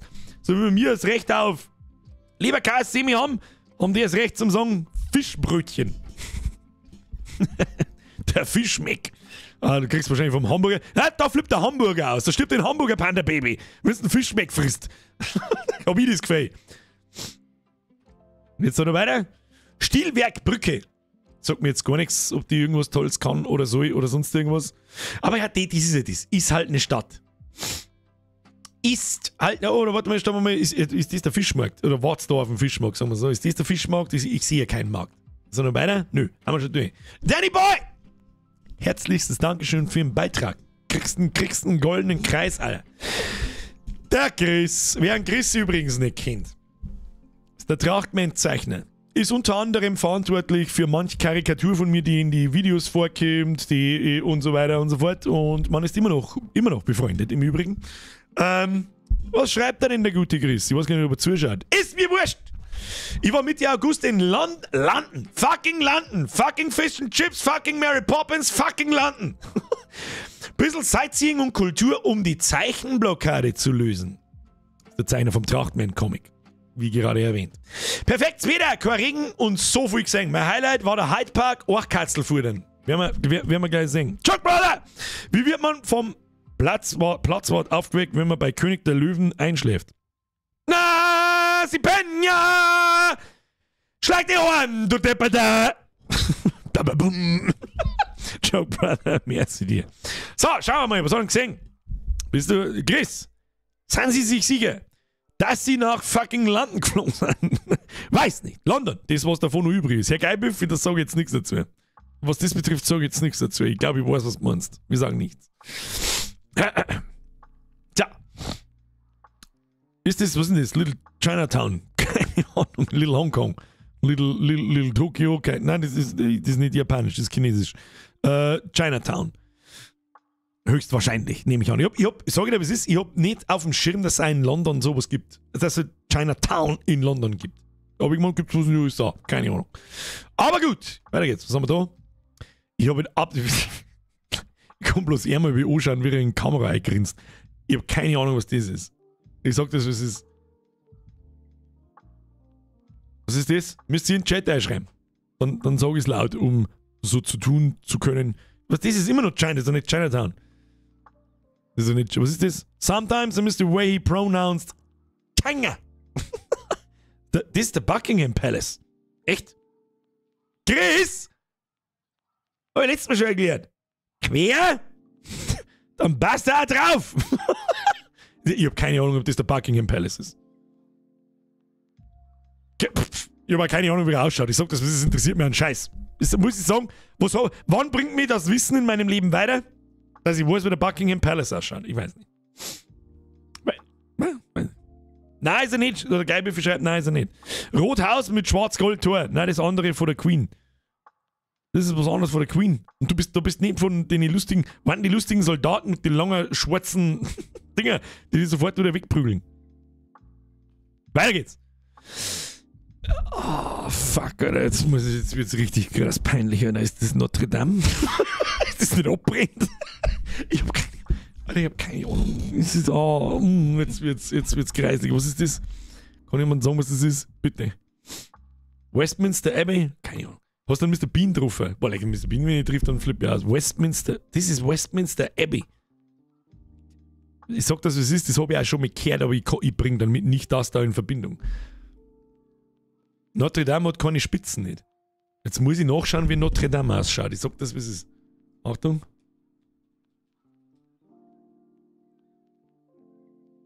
Bruder, so weit weg bin ich davon nicht, gell? Da brauchst du mir jetzt nicht erzählen. Warte mal, das poste ich jetzt schnell selber. Achtung, Bild kopieren. Das poste ich jetzt schnell selber in Blätschmerz. Achtung, damit ihr es euch anschauen könnt. Achtung. Oh, das wird Ewigkeiten aufgegangen. Das schauen wir uns jetzt schnell an. So peinlich war es gar nicht. Achtung, wie Notre Dame ausschaut. Das Problem ist, Notre Dame ist in Frankreich, ist richtig. hey, so weit bin ich gar nicht weg. Gell? Du darfst meine Maul halten. Das ist das Erste, was mir den Shell einfährt, wenn ich das da sehe. Notre Dame. Und rennt das Hirn kurz so. Oh ja, Notre Dame ist in Frankreich, du Mongo. Okay, tschüss. So, fährt jetzt das Ding wieder. Ja, herzlichen Glückwunsch, das fährt wieder ganz oben. Jetzt können wir wieder die ganze Scheiße da suchen, oder was? Meine Güte, das ist so behindert. Discord, warum? Das hat einen Grund, warum ich da stehen geblieben bin. Fahren wir weiter. Da waren wir, da ist der Chris. Ja, gut, das ist dann Westminster Abbey. Hätte ich aber auch nicht sagen können. So, wie es ist. Du, wenn du mich gefragt hast, was ist Westminster Abbey, hätte ich dir gesagt, es ist wahrscheinlich eine Straße, keine Ahnung, jetzt ist noch eine Straße so. Dass das Ding ist, habe ich nicht gewusst. Weiter geht's. Ein Big Ben kenne ich. Bitte sagt's mir, dass das der Big Ben ist. Bitte sagt's mir, dass das der Big Ben ist. Bitte. Ist er. Ich finde da geil, dass das Objekt im Foto so ist und eher riesengroß. Das ist eigentlich eine geile Nummer. Es ist der Big Ben. Okay. Passt. Sehr schön.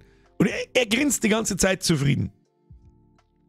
Freut mich, Herr Chris. Ich hoffe, du bist. Ich glaube nicht, dass er anwesend ist. Das ist wurscht. Geht's weiter. Das, lustigerweise, haben wir mir mal ein selbstgezeichnetes Bild von diesem Bild da gehabt. Wo wir. Fuck, bevor ich wieder irgendeinen peinlichen Scheiß sage, was ist jetzt in Frankreich und was ist in England. Wie heißt dieses beschissene Kunstkackding in Frankreich und in England? Ich weiß, ich sage lieber nichts. Ich warte, bis irgendjemand in den Chat schreibt und tut dann so, als da das wissen. Was, Little Sven? Madame Tussauds, der Louvre. Ist der Louvre in England?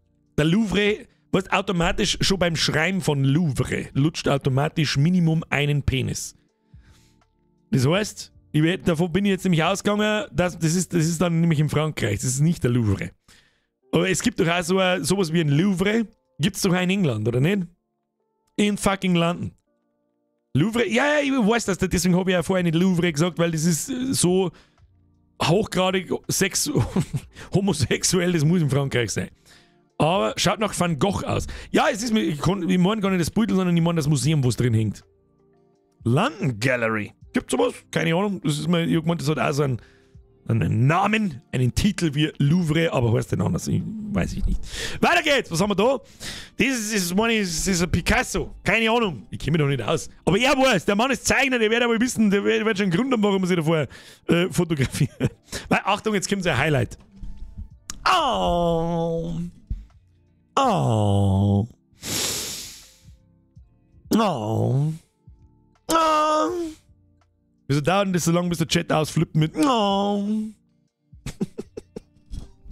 Ohrkatzelfuhr. Hey, fliegen wir schnell auf London. Ja, warum? Was haben wir da? Ja, Ohrkatzelfuhr dann.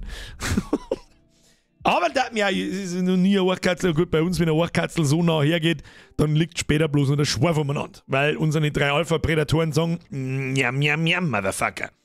So, was haben wir noch? Das ist der Buckingham Palace, oder nicht? Das ist doch quasi das Weiße Haus von fucking England, wo die Queen drin hockt, nicht? Oder? Das schon sagen. Aber ja, er grinst von Foto zu Foto zufriedener. Ich hoffe, die Zeichenblockade hat sich gelöst. Das Einzige, was mir noch abgeht, ist... Oder warte mal, ist da hinten einer? Nein, sag ich nicht. Die typischen Soldaten so, mit der roten Kutten und mit dem roten, schwarzen, langen Hut und so, mit denen du machen kannst, was du magst, und sobald du irgendwas angelangst, schreienst die Folge auch so. Was haben wir noch? Das habe ich schon mal gesehen, ja, aber wie es heißt, weiß ich nicht. Heisel von der Queen Charles, ja. Das bleibt forever die Queen, bis ich stirb. Das andere ist mir wurscht, es gibt keinen King Charles. Das ist jetzt ja einfach nicht richtig. Die Schweizer Garde, richtig, das sind Schweizer Gardisten. Statue vorm Buckingham. Das hat doch auch einen Namen, das Ding, oder? Das, London Tate Gallery. Oh, Tate Gallery, da hängen die Sachen drin. Ich glaube, der Tom T hat extra nachgeschaut. Vielleicht hat er es auch gewusst, weiß ich nicht. Trafalgar Square. Habe ich auch irgendwo schon mal gehört, aber ich weiß nicht genau, wo er ist. So, was das? Chris! Gib's mir den Daumen nach oben, war die richtige Entscheidung. War die richtige Entscheidung. Gibt's die Britannien-Flagge drauf. So, Freunde der Sonne. Ich sag's euch jetzt, wie es ist 20 nach 9. Seid ihr mir irgendwie besser, wenn wir nur noch bis um 9:30 machen? Ich hätte nämlich hinter mir so viel... Sekunde.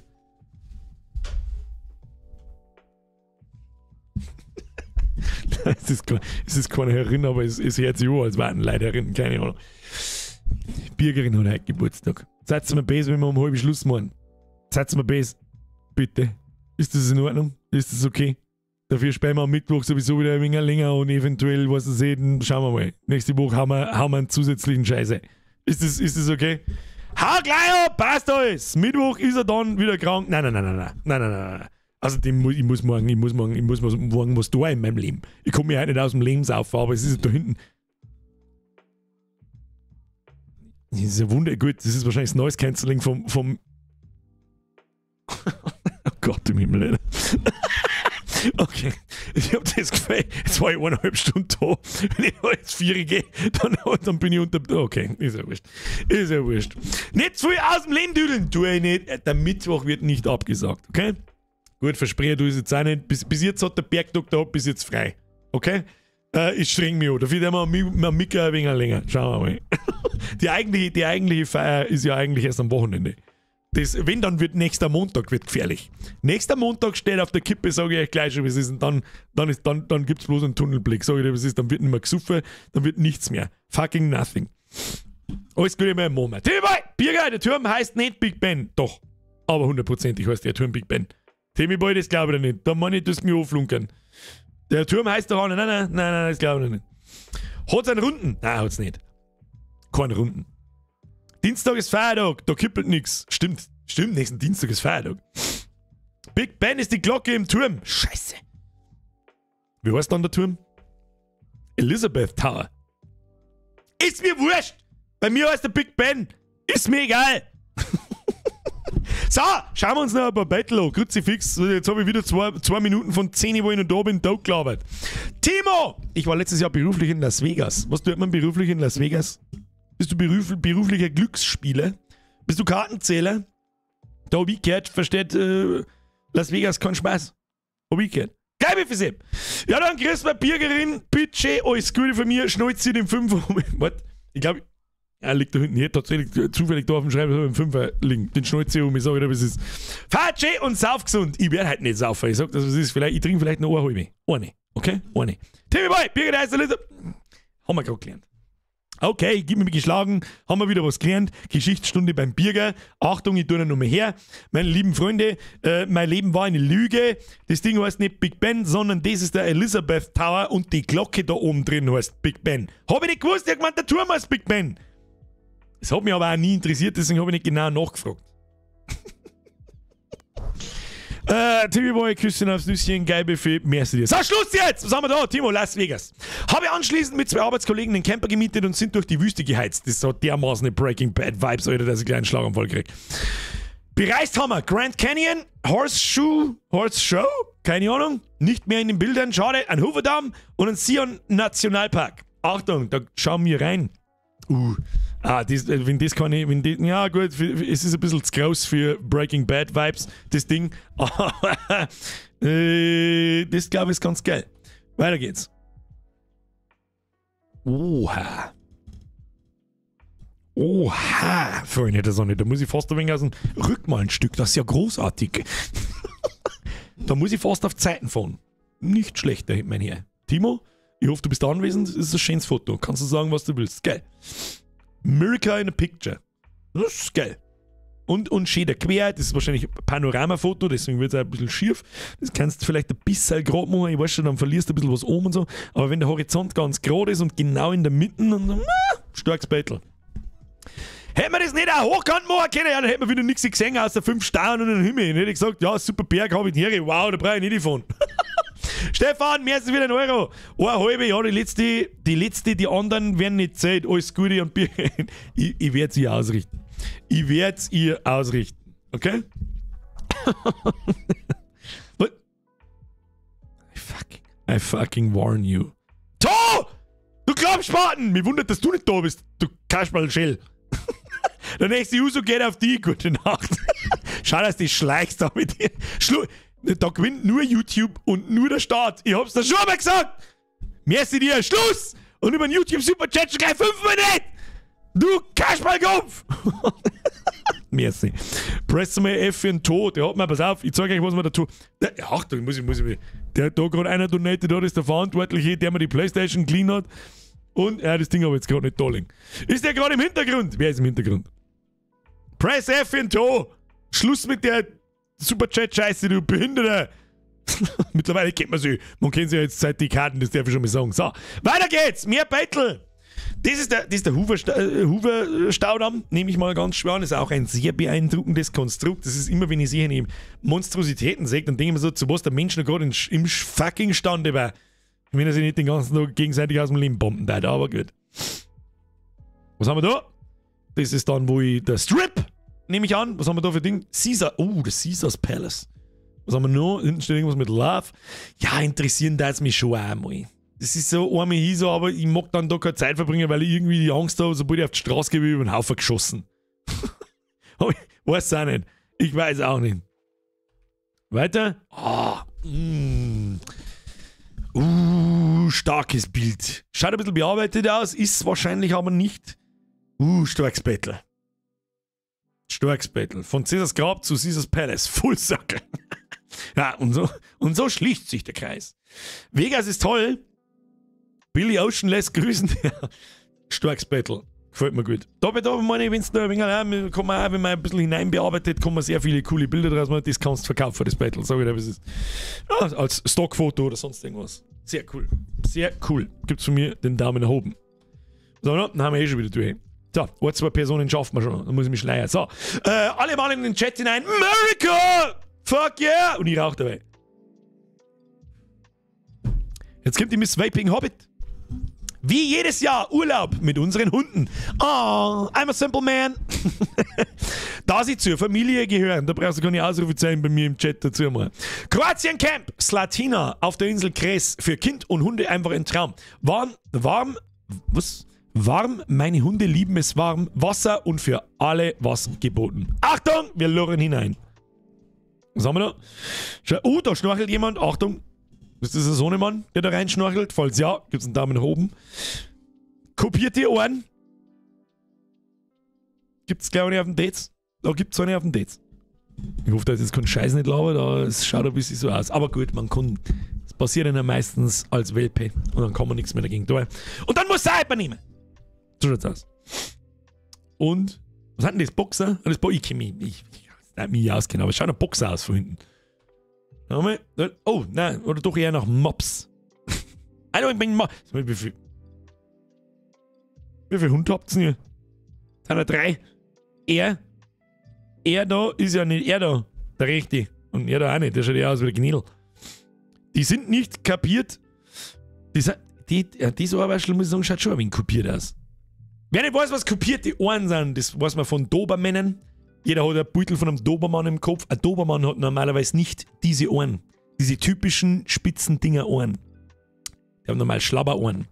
Und kopieren heißt im Prinzip nichts anderes als, ich weiß nicht, was genau gemacht wird. Das habe ich mich noch nicht befasst damit. Aber denen wird ein Stückchen vom Arbeitsstell weggeschnitten, dass die zwangsweise so nach oben stehen. Immer. Und dadurch schauen sie weit gefährlicher aus. Und jeder kennt einen Dobermann. Ja, einen Snoop Dogg. Und ein Boxer, was da ist, das ist da. Das ist normal. Ja, sehr schön, dann Entschuldigung, das war kein Vorwurf oder sonst irgendwas. Ja, war Gaudi, du bist da auch noch dabei. Aber das schaut schon so ein bisschen aus. Bisschen schon.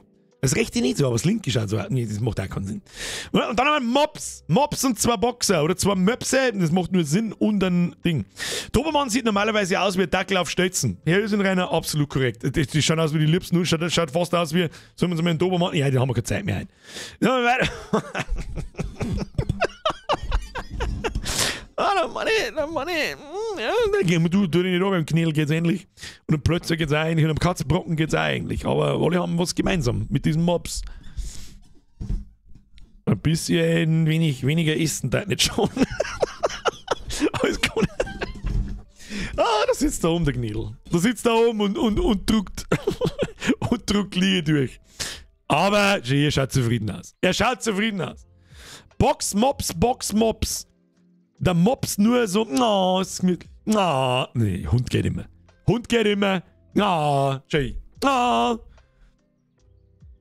Das ist doch jetzt wieder. Es sind schon 3, oder? Es sind wieder nicht dieselben. Dann oder weiße Pfoten und er ist viel größer und dann haben 3. 2 Möpse und ein Boxer. Hab schon gesehen. Stabil! Hey du, wenn ihr einen Urlaubsort gefunden habt, wo mit jeder zufrieden ist, wo für alle was geboten ist, für Kind, für sämtliche Hunde und das einfach hier halt stabil, was möchtest du mehr im Leben? So, wie spät ist? Jetzt ist es halbe 10. Und ausnahmsweise machen wir heute einmal früher Schluss. Das haben wir sowieso, glaube ich, noch nie. Haben wir das jemals gemacht? Ich weiß es nicht. Heute ist ein Ausnahmetag. Es ist ein Spagat zwischen ich tue jedem Gefallen her ein bisschen früher auf und ich bleibe aber nicht komplett weg. Das ist das erste Mal jetzt in 6 Jahren, dass ihr Geburtstag auf einen Streamtag fällt. Oder in 5 Jahren, glaube ich. Möpse sollten immer paarweise kommen. Darum schalte ich jetzt um, jetzt unterhalten wir uns noch nicht 2 Minuten, was die kommende Woche so passiert. Und dann hoffe ich, ist mir keiner best, dass ich mich gleich schleiche. Ich muss einmal eine halbe Stunde über Stunde abbauen. Ist das in Ordnung? Was ist denn da? Ich habe ihren Greenscreen schon wieder kaputt. Es ist eh wurscht. Ich hoffe, mir ist niemand böse, noch mit zum Verständnis, falls vielleicht jemand gerade zuschaut, so, hey, was ist jetzt, keine Ahnung. Bürgerin hat heute Geburtstag und ich höre die ganze Zeit da hinten schon Geschäbere. Es ist keiner im Zimmer herin, aber ich höre sie von draußen. Wahrscheinlich randalieren die schon wieder am Balkon draußen, was weiß ich. Da werde ich mir jetzt einmal ausschleichen. Ich wollte nicht kurz nach der Sommerpause schon wieder einen Stream ausfallen lassen, das will ich nicht, aber dann gehe ich halt ein Stück früher. Ich hoffe, das ist in Ordnung. Ich hoffe, Sie hatten Spaß und es war ein kurz, die 1,5 Stunden vergangen wie im Flug, aber es ist jedes Mal das Gleiche. Ob wir das nochmal machen, so schnell weiß ich nicht. Ab nächster Woche beginnt der Horror Oktober. Nächsten Montag werden wir mir sehr wahrscheinlich From the Darkness spielen. Das ist das ganz kurze Spiel. Da heißt es ist auf eine Stunde durch, aber ihr kennt mich, ich brauche sowieso wieder 2. Ab Mittwoch geht's dann los mit Amnesia Dark Descent. Und in einer Woche drauf habe ich am Montag dann einen Special Guest zu Gast bei mir, der dann neben mir sitzt und dann werden wir es leider so 4 ausbackeln und parallel dazu Sammy Gnadl! Was ist da los?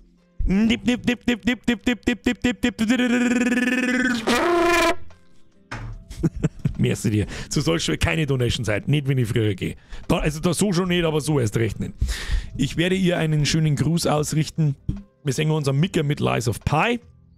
Hoffe, ich käme schon. Hey, und wenn ich stirb, dann sage ich es euch. Dann sage ich, Kinder, ist leicht aus dem Ruder gelaufen. Sehen wir uns dann trotzdem, aber halt anders. Wir werden sehen. So, Leute, herzlichen Dank fürs Zuschauen. Ich hoffe, Sie hatten Spaß. Like nicht vergessen. Verpisst euch.